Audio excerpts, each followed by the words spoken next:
믿는 성도의 생활, 믿는 성도는 어떻게 생활해야 되는가? 로마서 1장부터 11장은요 아주 단순한 내용입니다. 믿음으로 얻는 도리에 대해서 1장부터 11장까지는 말씀하고 있어요. 근데 12장부터 마지막 장까지는 믿음으로 구원 얻은 사람이 어떤 생활을 해야만 되는가? 그러니까 여러분들이 이제 알아야 돼요. 우리가 무엇을 많이 알고 잘 믿는다. 그 말은 알고 믿는 것이 생활로 드러나지 않으면 그건 믿음이 아니에요. 근데 많은 사람들이 이 예배당 안에서만 잘 믿는 거예요. 아멘 잘하고요. 또 어떤 교회를 욕하는 거 아닙니다. 교회 안에서 아멘 아멘은 잘하는데 교회당 밖에 나가면 전혀 아멘과는 다른 생활을 하는 사람, 그러한 사람들, 그 이제 교회에 믿는 사람에 대한 욕을 듣게 만드는 그러한 것이죠. 그래서 로마서를 딱 보면 1장부터 11장까지는 믿음으로 얻는 도리, 그러니까 그걸 내절하면 이신칭의죠. 믿음으로서 얻는 도리. 11장, 13장부터, 그러니까 13장부터 12장부터 마지막 장까지는 믿음으로 구원받은 사람들의 생활. 그 12장이 유명하지요. 너희 몸을 하나님이 기뻐하시는 거룩한 산 제물로 드려라. 그게 이제 12장 1절, 2절 말씀입니다. 그래서 우리는 이제 또 계속해서 이 표를 보고 있는데, 여기 앞에는 이신칭의 믿음으로 얻는 도리를 말했다면, 오늘부터는 믿음으로 어렵게 다든 들에게 요구되는 순종, 말씀대로 순종하며 살아야 된다라는 의미입니다. 말씀드렸듯이 12장부터는 삶에 대해서 우리에게 잘 말씀하고 있습니다. 자, 구원받은 성도가 하나님께 드려야 될 자세가 1절부터 2절에 잘 나와 있습니다. 같이 암송하듯이 같이 한번 읽어보시기를 바랍니다. 그러므로 형제들아, 내가 하나님의 모든 자비하심으로 너희를 권하노니 너희 몸을 하나님이 기뻐하시는 거룩한 산 제물로 드리라. 이는 너희가 드릴 영적 예배니라. 너희는 이 세대를 본받지 말고 오직 마음을 새롭게 함으로 변화를 받아 하나님의 선하시고 기뻐하시고 온전하신 뜻이 무엇인지 분별하도록 하라. 아멘. 그 1절 말씀은 이런 내용 아닙니까? 우리가 드릴 영적 예배의 삶은 무엇인가? 2절에서 세 가지로 말씀하고 있습니다. 여러분들이 여기 와서 하나님 앞에 진심으로 믿음으로 예배를 드렸다. 그러면 이 세 가지가 꼭 있어야 돼요. 첫 번째는 뭡니까? 이 세대를 본받지 말아라. 두 번째, 오직 마음을 새롭게 함으로 변화를 받아라. 세 번째, 하나님의 선하시고 기뻐하시고 온전하신 뜻이 무엇인지 분별하도록 하라. 이 세 가지가 우리가 드릴 영적 예배의 삶이다. 이제 그 점을 여러분들이 먼저 알고 12장부터 마지막 장까지를 읽어 가야 돼요. 제가 여러분에게 부탁드리는 것은 로마서 12장 1절 2절은 암송하시라. 암송이 안 되면 여러분 여성들은 냉장고 앞에 적어서 붙여놓고 날마다 읽어라. 남성들은 화장실에 가서 면도하는 그 앞에, 거울 앞에 딱 붙여놓고 아침마다 읽어라. 그 말씀을 드리고 싶습니다. 첫 번째, 이 세대를 본받지 마십시오. 변화를 받으십시오. 하나님의 뜻을 잘 분별하는 삶을 사십시오. 그것이 우리가 영적 믿음으로 예배드린다라고 하는 사람의 삶의 중요한 지향점이 되어야만 됩니다. 하나님 앞에서 성도의 생활은 자기의 몸을 하나님이 기뻐하시는 거룩한 산 제사로 드려야만 합니다. 이것은 성도가 하나님께 드릴 영적 예배입니다. 그것은 이 세대를 본받지 않는 생활입니다. 왜냐하면 성도의 생활의 근거는 하나님이시기 때문입니다. 마음을 새롭게 함으로 변화를 받으라 했습니다. 이것은 곧 심령에서부터의 변화를 말합니다. 회개하고 진심으로 하나님 앞에 마음을 토해내는 것, 그것이 바로 마음을 새롭게 함으로 변화를 받는 것입니다. 모든 일을 하나님께 맞추는 생활을 해야만 합니다. 내가 우선이, 내가 기준이 아니라 하나님이 기준이 되어야 되고 하나님의 말씀이 기준이 되어야만 합니다. 그래서 참 중요한 것이 우리 삶의 기준, 원칙이 무엇인지를 바로 정립하는 것, 그것이 좋은 교회를 선택하는 기준입니다. 이러한 생활은 하나님 중심적인 생활입니다. 따라서 성도는 무슨 일을 하든지 하나님의 영광을 위해서 해야 하며 또 하나님께 영광 돌리는 생활을 해야 될 것입니다. 자, 두 번째, 이웃에게 어떤 삶을 살아야 되는가? 이제 구원받은 성도가 하나님 앞에, 그다음에 이웃에게, 그 세 번째는 뭐냐면 나를 핍박하는 핍박자, 나의 원수에 대해서는 어떤 자세를 가지고 삶을 살아야 되는가? 두 번째는 이웃에 대해 어떤 자세를 가져야 하는가? 먼저 기준입니다. 3절 같이 한번 읽어보겠습니다. 내게 주신 은혜로 말미암아 너희 각 사람에게 말하노니 마땅히 생각할 그 이상의 생각을 품지 말고 오직 하나님께서 각 사람에게 나누어 주신 믿음의 분량대로 지혜롭게 생각하라. 아멘. 4절, 5절, 6절 상반절입니다. 같이 읽습니다. 우리가 한 몸에 많은 지체를 가졌으나 모든 지체가 같은 기능을 가진 것이 아니니 이와 같이 우리 많은 사람이 그리스도 안에서 한 몸이 되어 서로 지체가 되었느니라. 우리에게 주신 은혜대로 받은 은사가 각각 다르니. 아멘. 여러분,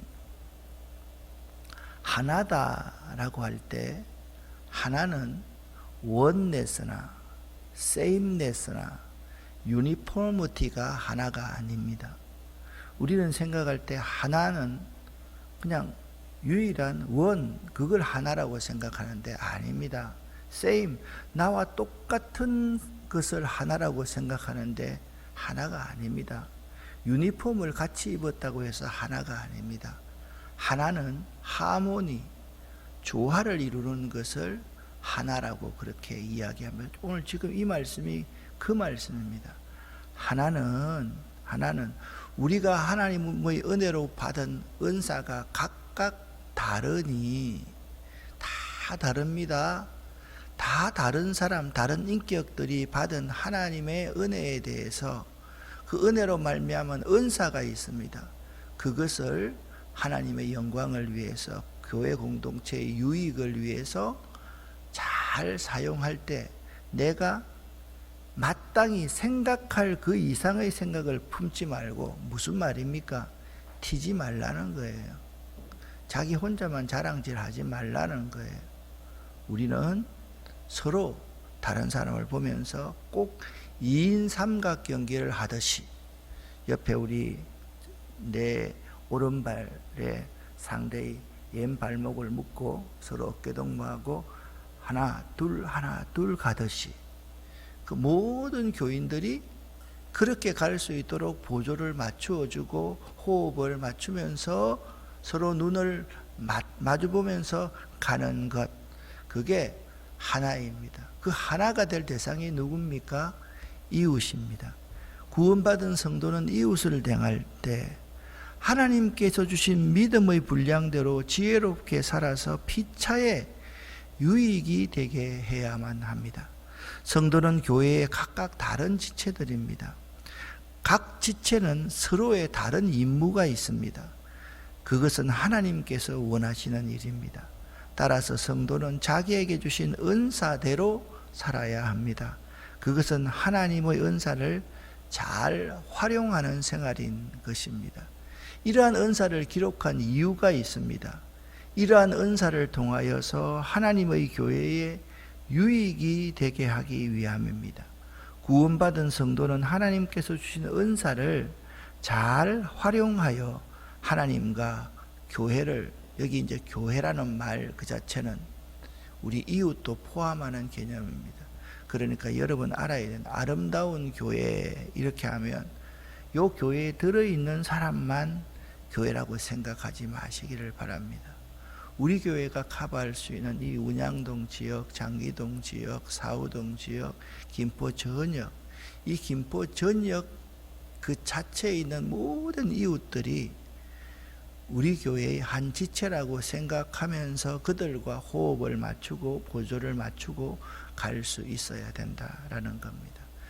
자, 예를 들면 선교를 해도 마찬가지입니다. 우리는 선교하면 꼭 해외 나가서 복음을 전하는 것은 선교고 이웃에게 복음을 전하는 것은 전도이다, 그렇게 생각하는 사람이 있습니다. 그러면 선교와 전도의 개념 이 자체가를 너무 협소화시킵니다. 자, 우리는 해외 선교도 물론 하지요.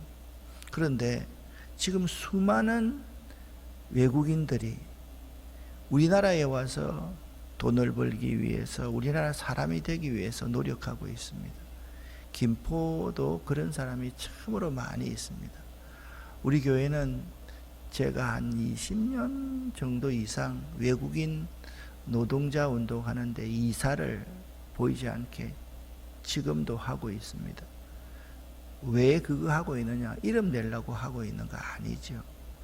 우리들이 이제는 올해부터 시작해서 이제는 우리 근처에 와 있는 외국인들에게 선교할 때가 됐다라고 그렇게 생각합니다. 그래서 우리 가운데 여러분 시간이 있는 사람은요, 한국어 교사 자격증을 좀 많이 따시기를 바랍니다.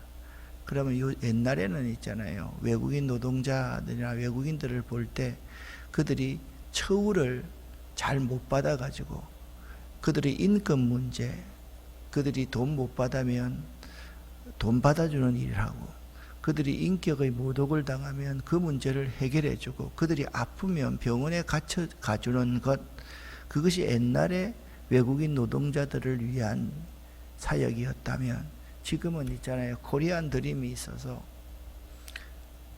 우리 교회에서 외국어 교육을 하기 시작하면 아마 외국인들이 구름처럼 몰려들 겁니다. 양국에 가가지고 외국인들에게 한글 교육을 하면 구름대처럼 몰릴 것입니다. 우리가 그런 것들을 함께 준비하면서, 아, 선교라는 것은 지금 내 곁에 있는 사람이 강도 만난 이웃이로구나. 그 강도 만난 이웃이 우리 제사장 같은, 우리 레위인 같은 우리가 지나가는데 살려주세요, 도와주세요 할 때 보고 피하고 지나가 버리는 사람이 되어서는 안 됩니다. 그 사람을 치료해주고 그 사람의 여비를 우리가 모든 것들을 감당하고 돌아올 때 다시 그 모든 것들을 우리가 감당할 수 있는 그러한 마음. 왜냐하면 이제는 비자가 많이 달라졌어요. 외국인들이 우리나라에 오면 그들 스스로가 우리 국민이 됩니다. 지금 우리 아이들 안 낳지 않습니까? 이제 농어촌에 가서 초등학교에 들어가면 10명 중에 5명, 6명이 다 외국인 아이들입니다. 이제 시대가 바뀌었습니다. 그러면 우리가 낳는 우리하고 똑같이 생긴 아이들만 선교하시겠습니까? 아닙니다. 그들도 이제는 우리의 백성으로 받아들이는 시대가 되었다라는 사실입니다.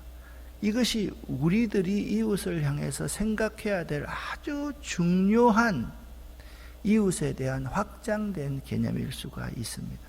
자, 6절부터 13절까지 말씀을 우리에게 주신 은혜대로 받은 은사가 각각 다르니 혹 예언이면 믿음의 분수대로, 섬기는 일이면 섬기는 일로. 요걸요, 유진 피터슨의 메시지 성경으로 이 본문을 읽어보면 정말 가슴에 와 닿습니다. 한번 여러분과 제가 6절부터 13절까지 한번 읽어보겠습니다. 글자가 좀 작아서 죄송합니다. 같이 한번 읽어보십시다. 설교하는 일이라면 하나님의 메시지만을 전하고 그와 상관없는 내용을 전하지 마십시오. 돕는 일이라면 도와주기만 하지 월권하지 마십시오. 가르치는 일을 한다면 여러분이 가르치는 바를 고수하십시오. 격려하고 인내하는 일이라면 어서되지 않도록 조심하십시오.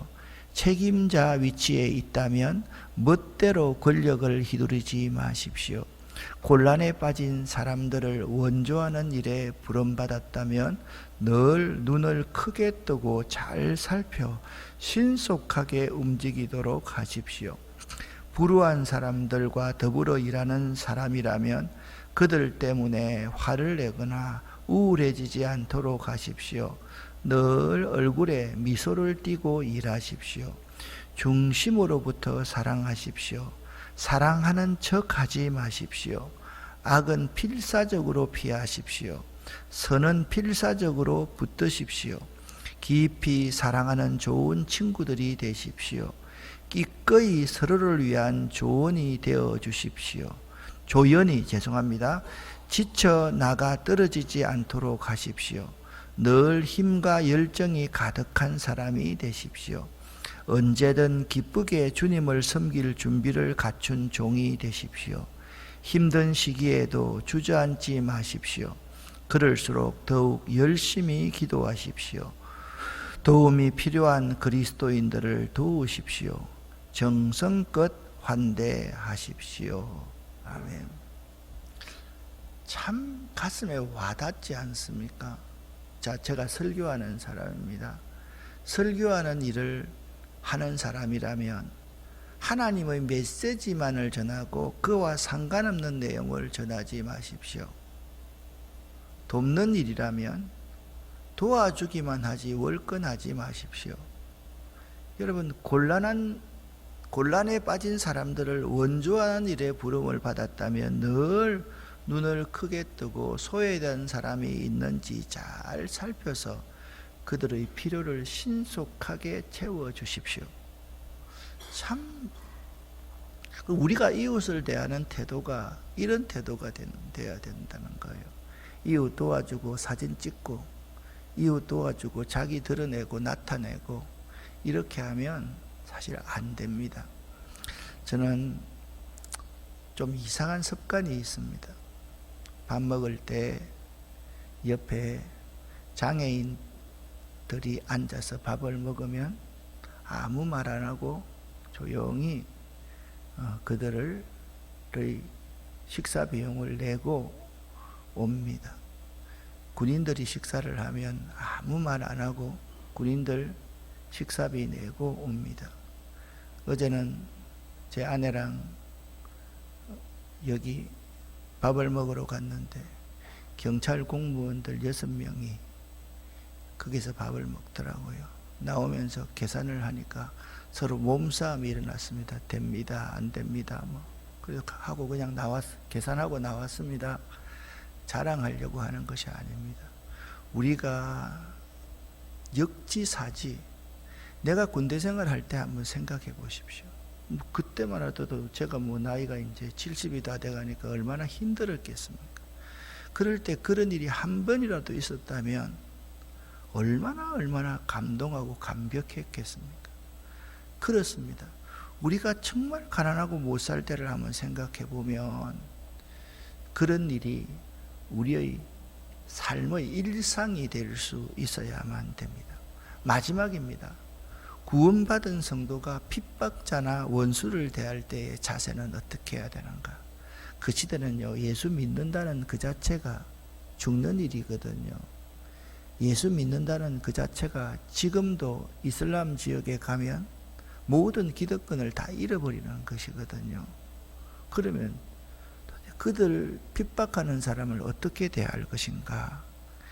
14절입니다. 쉬운 성경으로 읽어보겠습니다. 여러분을 핍박하는 사람들을 축복하십시오. 그들을 위해 복을 빌고 저주하지 마십시오. 아멘. 이 삶을 우리에게 가르쳐 주신 분이 누굽니까? 예수님 아닙니까? 십자가 위에서 예수님께서 아버지, 저들을 사하여 주옵소서. 자기들이 하는 짓을 알지 못함이니이다 라고 예수님께서 십자가 위에서 그런 기도를 했습니다. 여러분, 여기 로마서를 기록하고 있는 사도 바울이 지금 말하고 있는 거예요. 여러분, 예수님처럼 핍박하는 사람들을 축복하십시오. 그게 원수 갚는 방법입니다. 그들을 위해 복을 빌고 저주하지 마십시오. 누구처럼? 예수님처럼. 자, 예수님 다음에 예수님을 따라갔던 한 사람이 있습니다. 누굽니까? 스데반 집사입니다. 스데반이 말합니다. 주여, 이 죄를 그들에게 돌리지 마옵소서. 여기 예수님께서 십자가 위에서 우리를 위해서 못 박혀 돌아가시면서 하신 말씀입니다. 아버지여, 저들이 무슨 짓을 하는지 모릅니다.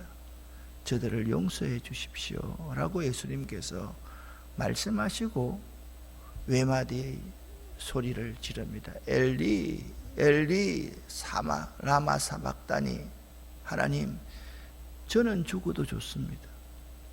여기서 저를 저주하고 있는, 저에게 조롱하고 있는 저들만은 구원해 주십시오. 그게 아버지, 왜 나를 버리시나이까? 그 뜻 아닙니까?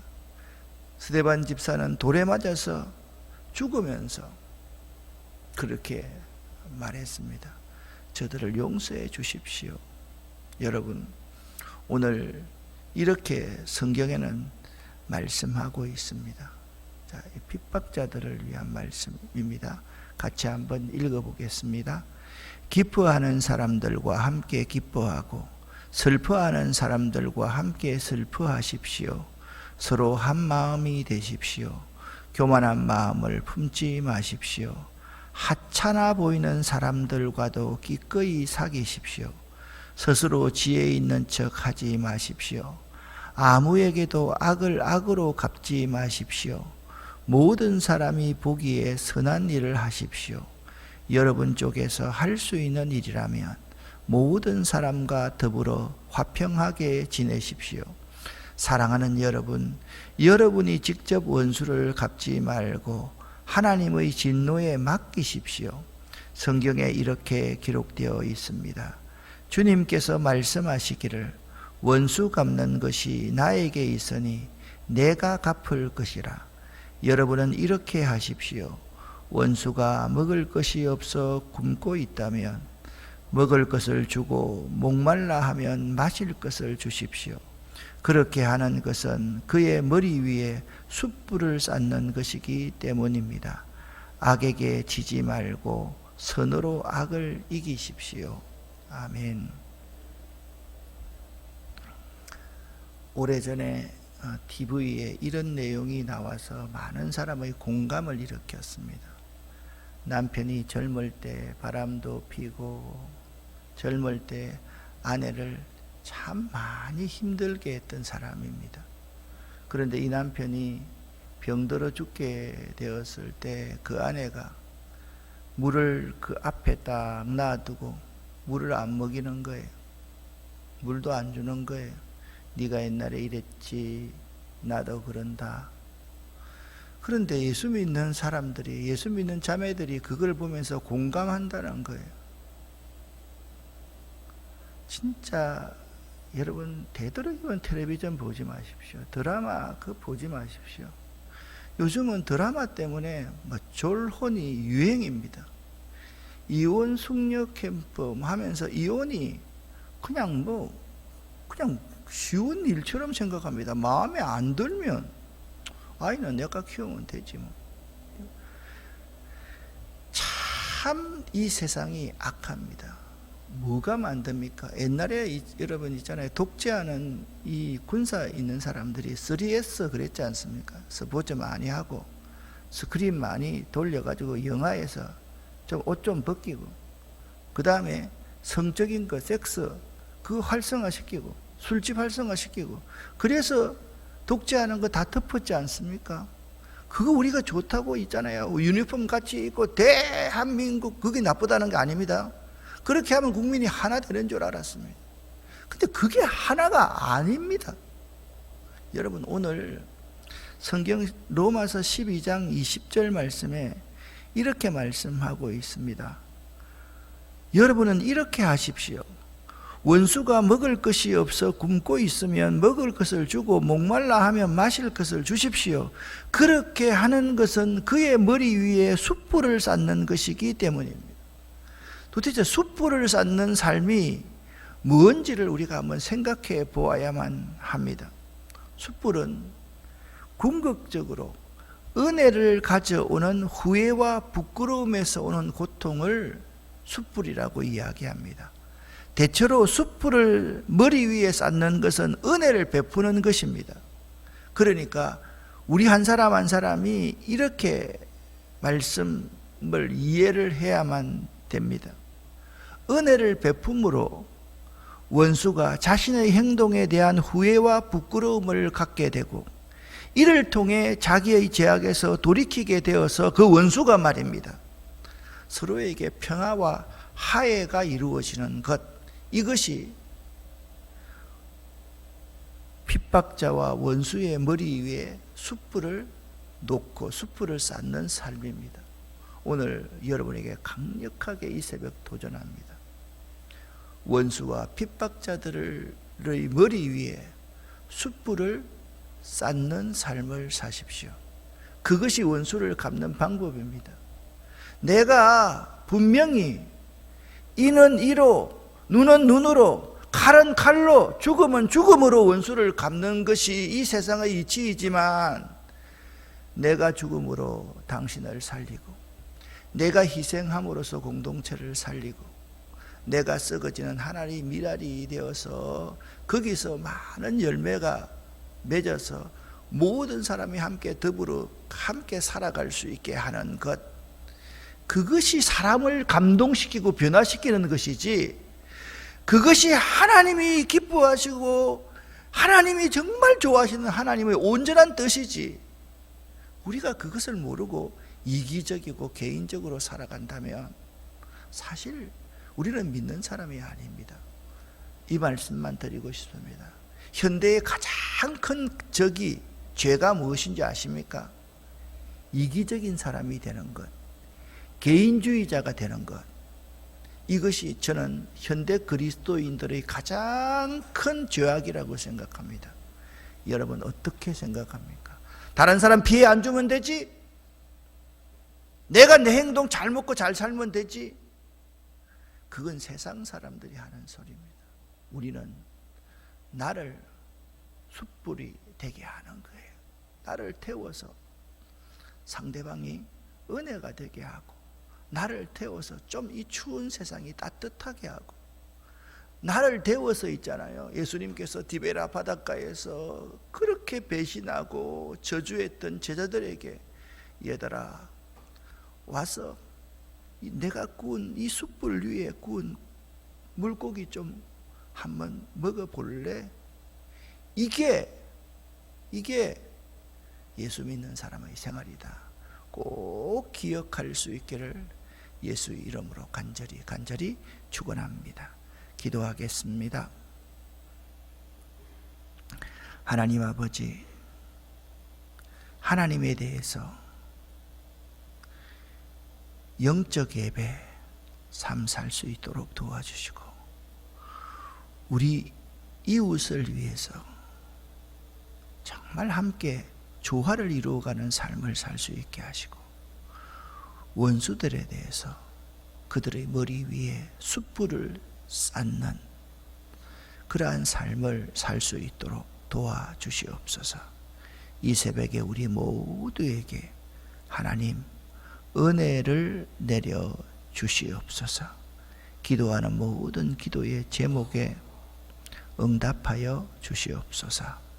하늘 문을 열고 쌓을 곳이 없도록 쏟아 부어 주시옵소서. 손순국 집사님을 치료하여 주시옵소서.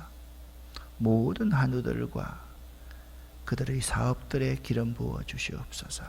예수 그리스도 이름으로 축복하옵고 간절히 기도 올립니다. 아멘.